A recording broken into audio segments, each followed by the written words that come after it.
Let's welcome on stage Narasimha Naidu, founder and CEO of STEMx, the most promising entrepreneur for STEM education from Bengaluru 2022, ladies and gentlemen.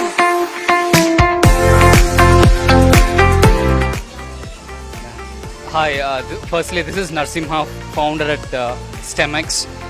Firstly, I would like to thank businessmen for this opportunity where you recognized me as 30 under 30 best entrepreneur in STEM education category, and this award is dedicated to my parents, I can say, and I would like to thank my friends, family, and everyone who supported me, and also my wife and my brother who are supporting consistently in the journey.